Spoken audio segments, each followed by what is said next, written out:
Hello दोस्तों, आप सब कैसे हैं? हमें उम्मीद है आप सब अच्छे ही होंगे। जैसा कि हमने कल बताया था कि यहाँ सिलेबस के बारे में डिस्कशन आज करेंगे। मुझे थोड़ा आज लेट हो गया, इसके लिए मैं क्षमा चाहता हूँ। आप देखेंगे, मैंने बताया था कि हम सिलेबस का डिस्कशन अगले चैप्टर में करेंगे। आज मंडे है और आज के शेड्यूल में केमिस्ट्री और बायो मैंने रखा था। तो सबसे पहले हम साइंस के, चाहे वो फिजिक्स हो, केमिस्ट्री और बायो के सिलेबस में क्या नहीं पढ़ना है वो इसमें हमने लिख के बताया है। आप सब कॉपी और पेन लेके बैठ जाइए और ये इसकी जानकारी बहुत ज़रूरी है कि क्या सिलेबस में नहीं है।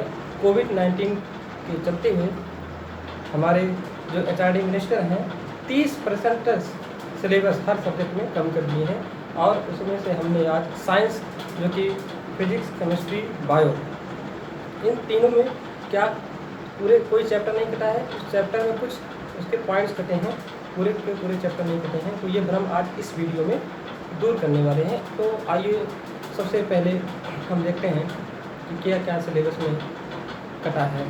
और हमारे चैनल का नाम आप जानते हैं, Swami Vivekananda science classes by Manjeet Verma. तो आप सबसे एक रिक्वेस्ट है, मेरे इस वीडियो को अगर अच्छा लगता है लाइक करें, शेयर करें, सब्सक्राइब करें और बेल आइकन का बटन दबाना ना भूलें। तो चलिए देखते हैं सिलेबस में क्या परिवर्तन हुआ है। सबसे पहले देखते हैं, ये हमने देखिए लिख दिया। और ख़ासकर आप मेरे जब चैनल देखें तो कॉपी और पेन लेके ज़रूर बैठें। देखिए क्या हुआ है, हम बोले थे कि language Hindi English no problem, UP board CBSE board का हिंदी और इंग्लिश का मैटर रहता है। हम जहाँ तक कोशिश किए हैं दोनों लैंग्वेज में समझाने की कोशिश की है। देखते हैं, जैसे धातु एवं अधातु, ये मेटल एंड नॉन मेटल, ये केमिस्ट्री का पहला चैप्टर है। इसमें क्या कटा है, धातु तथा अधातुओं के गुणधर्म, ये कटा है।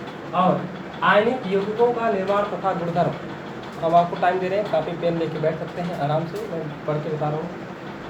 तो गुणधर्म को हम प्रॉपर्टी बोलते हैं, क्लासिक। दूसरा है तत्वों का आवर्त वर्गीकरण। वर्गीकरण को इंग्लिश में बोलते हैं क्लासिफिकेशन। क्लासिफिकेशन, तो इसमें क्या, ये एक्चुअली जो हेडिंग है, ये हम चैप्टर का नाम है और उसके अंदर ये टॉपिक कटे हुए हैं। तत्वों का आवर्त वर्गीकरण, ये आपका चैप्टर है। तो इसमें क्या कटा है, तत्वों के वर्गीकरण, प्रारंभिक प्रयास, अथेनाइल केंद्रिक, न्यूलैंड्स का अष्टक सिद्धांत, ये कटा है। तीसरा है जो कि बायोलॉजी का है, ये इस चैप्टर का नाम है जंतुओं तथा पौधों में नियंत्रण एवं समन्वय। कंट्रोलिंग पावर जो होती है जंतुओं में। जैसे इसका मतलब ये होता है कि जैसे हमारे अंदर कई सारे हार्मोन्स पाए जाते हैं। तो कुछ एक हार्मोन जो मतलब बाल के लिए होता है, तो कुछ ऐसे ग्लैंड्स पाए जाते हैं, कुछ ऐसी चीज़ें पाई जाती हैं जो हमारे बॉडी को, जैसे एक चीज़ होता है कि जो बॉडी के मांसपेशियों को, हाथों को, जो हमारी लंबाई बढ़ती है वो एक उसका काम होता है। उसके अपोजिट एक और ऐसा सेल होता है जो आपके बॉडी के ग्रोथ को नियंत्रण करता है। अगर ऐसा सिस्टम ने ईश्वर ने नहीं दिया होता तो आदमी की लंबाई असीमित हो जाती है, लेकिन ऐसी प्रॉपर्टी इसमें है जो कटा हुआ है। तो ये चैप्टर का नाम है। तो इसमें क्या है, पौधों में दिशक गति।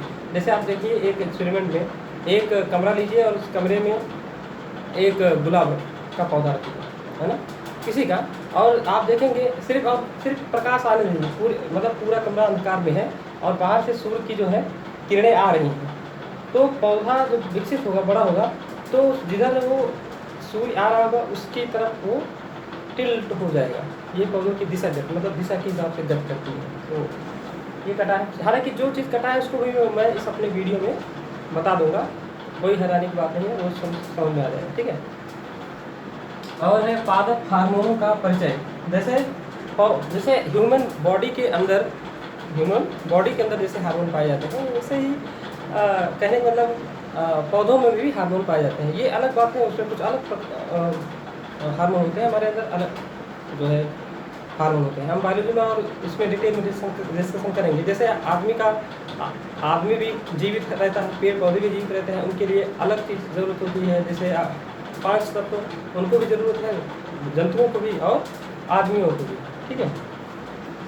तो इसमें पौधों में दिशागत कटा है, पादप हार्मोन का परिचय, जंतुओं में समन्वय, तंत्रिका तंत्र और ऐच्छिक पेशियाँ तथा अनैच्छिक पेशियाँ, ये भी कटा है। ऐच्छिक पेशियाँ, सॉरी, ऐच्छिक पेशियाँ मतलब जो अपनी इच्छा के अनुसार हम कर सकते हैं, जैसे हम हाथ को उठा सकते हैं, है ना, ये ऐच्छिक पेशियाँ हैं। हम कभी भी मतलब चल सकते हैं, हिल डुल सकते हैं, दिस इज ऐच्छिक, मतलब हमारी इच्छा के अनुसार होता है। और कुछ चीज़ें होती हैं जो अनैच्छिक होती हैं, इसमें आप मास्टर हैं, आप समझ सकते हैं। अनैच्छिक क्रियाएँ होती हैं, जो अनचाहे आ ही जाएगा, आप उसको रोक नहीं सकते हैं, ठीक है। तंत्रिका और अनैच्छिक प्रतिवर्ती क्रिया और रासायनिक समन्वय जंतुओं में हार्मोन। तो जैसे हमारे बॉडी के अंदर कई सारे केमिकल होते हैं, आप इसको नोट कर सकते हैं, टाइम दिए आपको, अभी हट जाएंगे लोगों के लिए। जंतुओं में अनैच्छिक पेशियाँ प्रतिवर्ती क्रिया और रासायनिक समन्वय जंतुओं में हार्मोन, जंतुओं में भी हार्मोन पाया जाता है और आदमियों में भी हार्मोन पाया जाता है, अलग अलग दोनों पर। वो पौधे क्या हैं, किसके ऊपर डिपेंड रहते हैं? सूर्य के प्रकाश, हमारे कार्बन डाइऑक्साइड जो हम रिलीज करते हैं, और मिट्टी, जल, इससे, और क्लोरोफिल चाहिए प्रकाश संश्लेषण की क्रिया से वो भोजन बनाते हैं।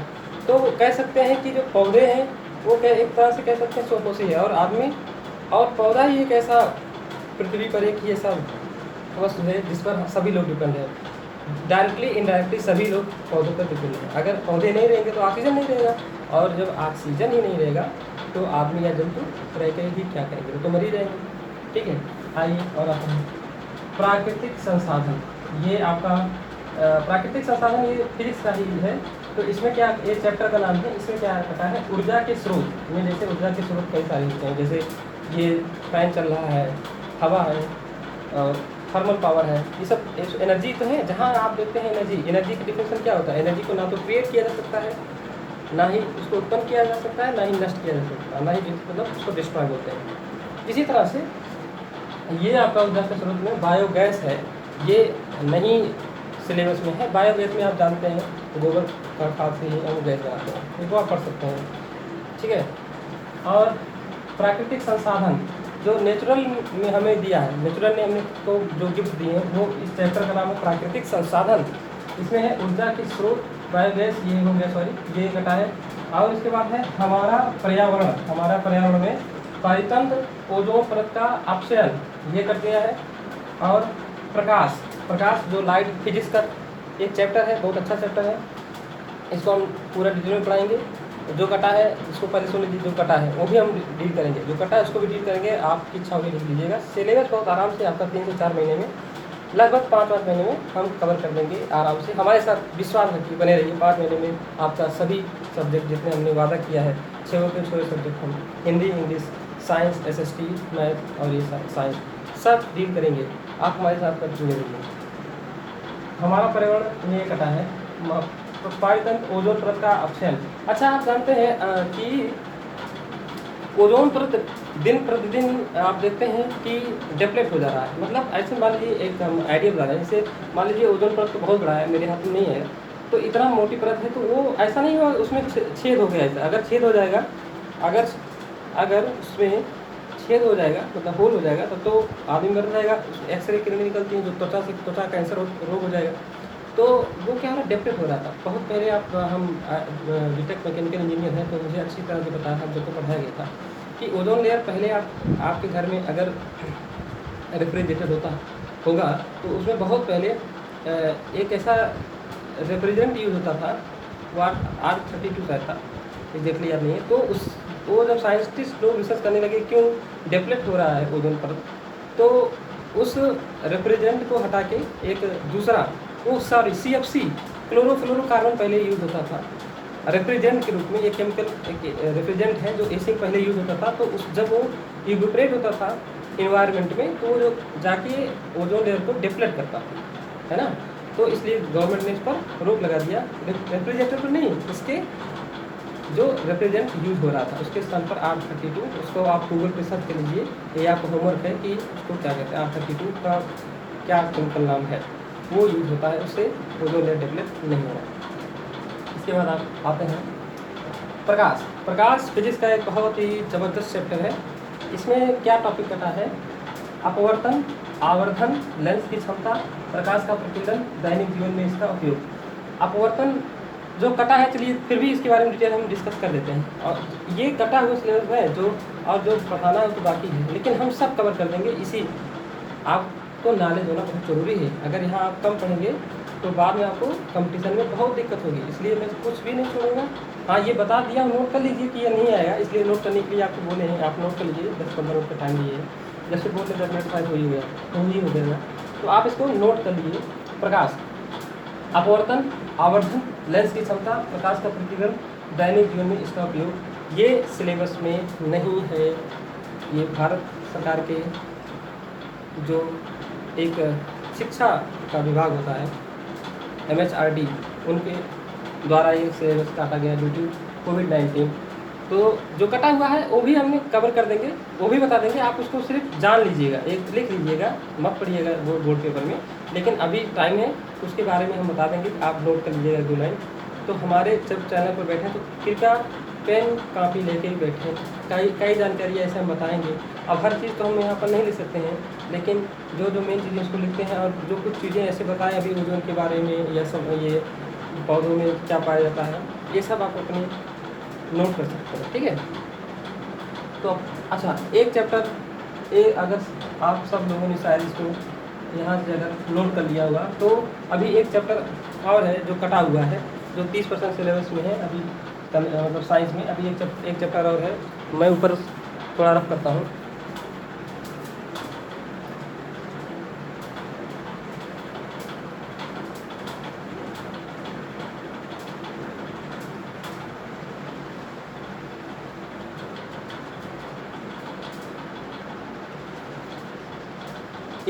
ये भी है विद्युत धारा के चुंबकीय प्रभाव। विद्युत धारा के चुंबकीय प्रभाव, विद्युत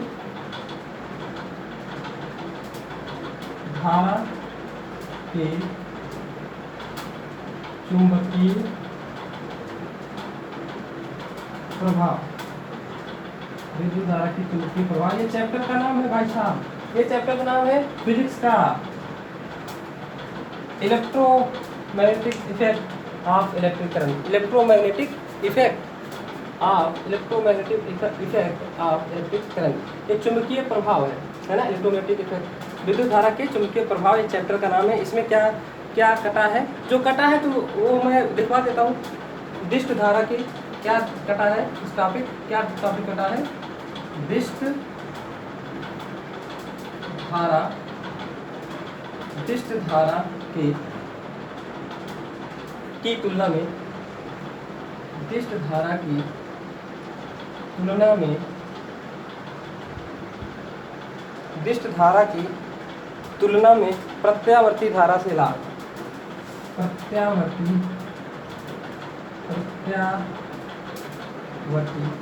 धारा से लाभ, ये आपका चैप्टर है विद्युत धारा की चुंबकीय प्रभाव। और ये इसमें टॉपिक है, ये कटा हुआ है, जिस धारा की तुलना में, कंपेयर में, प्रत्यावर्ती, इसको AC बोलते हैं, मतलब अल्टरनेट करंट, इसको बोलते हैं DC, मतलब डायरेक्ट करंट और AC।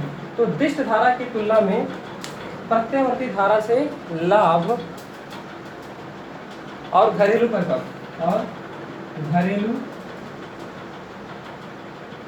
परिपथ, घरेलू परिपथ, ठीक है।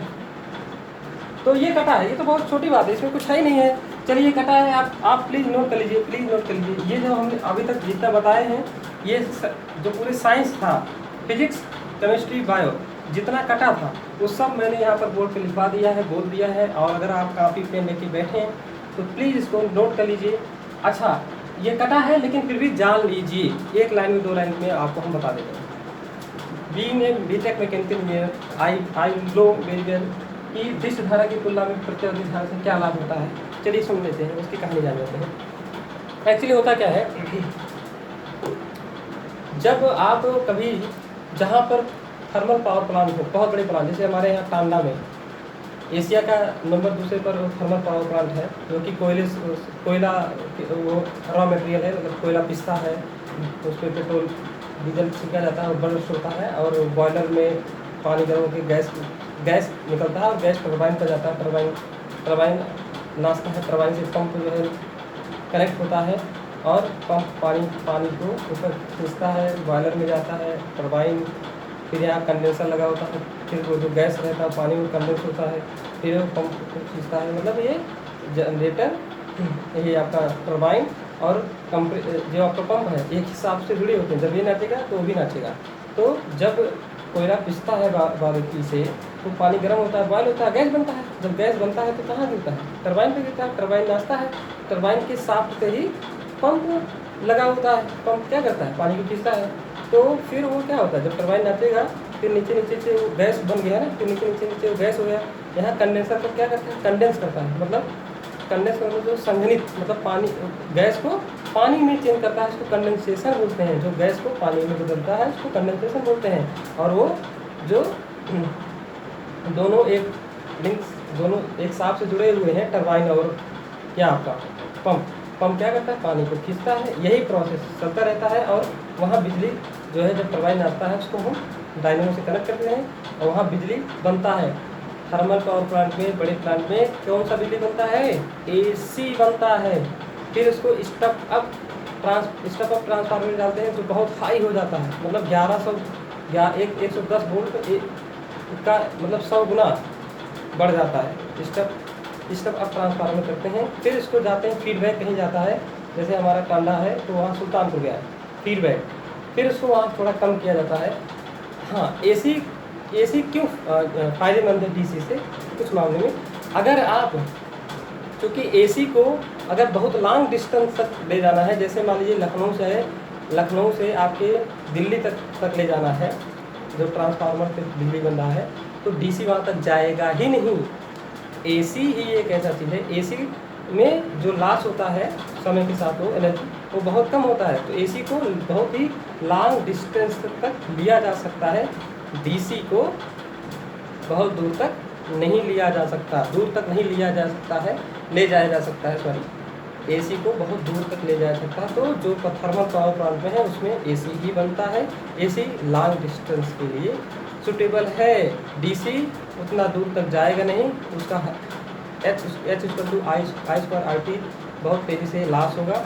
तो इसलिए वहाँ पर आप, ये ट्रैफिक में नहीं था लेकिन मैंने 2 ही लाइनें बता दिया, ठीक है। इसलिए AC इस मामले में बहुत अच्छा है। DC का भी यूज़ होता है अपनी लाइफ में, लेकिन AC का ज़्यादा यूज़ होता है। और एक चीज़ बहुत ध्यान से सुन लीजिएगा कि हमारे इंडिया में हर एक देश की अलग अलग फ्रीक्वेंसी होती है लाइट की। तो हमारे घर में जो बिजली आता है उसकी फ्रीक्वेंसी होती है 50 हर्ट्ज। इन इंडिया, पूरे इंडिया में 50 हर्ट्ज। हमारे इंडिया में जो भी लाइट आपके घर में आती है वो 50 हर्ट्ज, 50 हर्ट्ज एक फ्रीक्वेंसी, इसको बोलते हैं फ्रीक्वेंसी। आप इसको नोट कर लीजिए। यह पूरे इंडिया में, ऑल इंडिया पूरे इंडिया में जो भी जितने भी घर हैं, लाइट की फ्रीक्वेंसी 50 हर्ट्ज होती है, ठीक है, 50 हर्ट्ज होती है। और अमेरिका, ऑस्ट्रेलिया में कुछ और होता होगा, हो सकता है, लेकिन इंडिया में 50 हर्ट्ज होता है, ठीक है। तो ये था AC। ये आपके चैप्टर में नहीं था लेकिन हमने बता दिया, आप प्लीज़ इसको नोट कर लीजिए, ये बहुत ज़रूरी है, आपके कंपटीशन में काम आएगा। यहाँ तुम्हारी नहीं ध्यान देंगे, कोई बात नहीं, लेकिन इसको नोट कर लीजिएगा अलग से ही, ऐसे मतलब नोट करके इसे कट कर दीजिएगा कि सिलेबस में नहीं आएगा, लेकिन जानकारी होना बहुत ज़रूरी है। हमारी बुद्धि का विस्तार बहुत ज़्यादा तेज होता है। धीरे धीरे आपको मेरे साथ रहेंगे, धीरे धीरे आपको सुधार आएगा। प्लीज़ हमारे वीडियो को ना छोड़िएगा, आपको अच्छा ज़रूर लगेगा, साथ देना, ठीक है। तो ये था आज हमारा सिलेबस का डिस्कशन था, जो हमने किया कि फिजिक्स, केमिस्ट्री, बायो में चैप्टर नहीं कटे हैं, चैप्टर के कुछ सब टॉपिक कटे हैं, वो हमने बढ़िया डिटेल में डिस्कशन कर दिया है। और आप अगर चैनल को सब्सक्राइब करते हैं तो हमारी वीडियो आप तक पहुँचते रहेंगे और वो सेव है, प्लेलिस्ट में सेव हो रहेगा, हम प्लेलिस्ट में इसको डाल देंगे। तो प्लीज़ हमारी वीडियो को लाइक करें, शेयर करें और सब्सक्राइब करें और बेल आइकन का बटन दबाना ना भूलें। अगर कुछ सुझाव देना चाहते हैं हमारी लैंग्वेज में, या कुछ भी सुझाव, कुछ भी कमेंट देना चाहते हैं तो प्लीज़ कमेंट आप करें, आपका स्वागत है। लेकिन ज़्यादा से ज़्यादा प्यार दें। आज के लिए बस इतना ही। Take care, bye bye.